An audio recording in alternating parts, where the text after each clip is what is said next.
асуулт маань даатгуулагчийн өөрийн хариуцах хэсэг гэж байгаа. Энэ маань яг юу хэлэх үү? Одоо энэ дотоод эрүүл мэндийн даатгал дээрээс хариуцах хэсэг гэж байгаа юу? Энэ талаар мэдээлэл өгөөч. За. Тэгэхээр яг хуу даатгуулагчийн хариуцах хэсэг гэхээр ер нь манайх хоёр багц байгаа даа шүү дээ, тийм үү? Хувь хүн зориулсан болон групп. За группээр даатгуулж байгаа тохиолдол ерөнхийдөө хариуцах хэсэг байхгүй.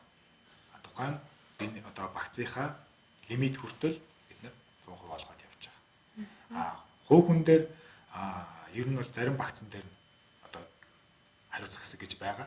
Тэгэхээр одоо жишээ нь ухаж өвчтэй холбоотой тийм ээ. Манай хамгаалалт одоо юм 5 сая төгрөг хүртэл байлаа.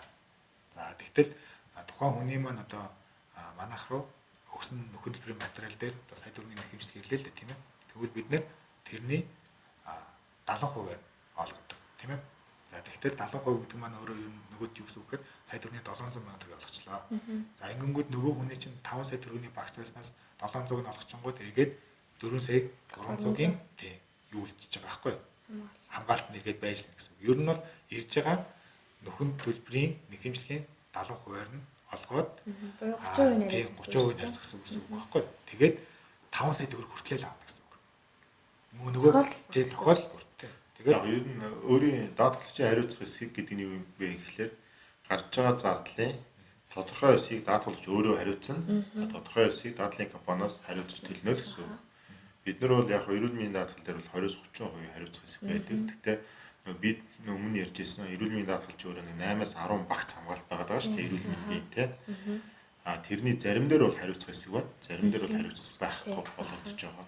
Гэхдээ энэ бол зөвхөн хувь хүн болон гэр бүлээрээ даатгуулж байгаа тохиолдол байгаа. Бид нар нөгөө группээр даатгуулж байгаа даатгалын юун дээр хамгаалтан дээр бол даатгуулагчийн хариуцах хэсэг огт байхгүй тий.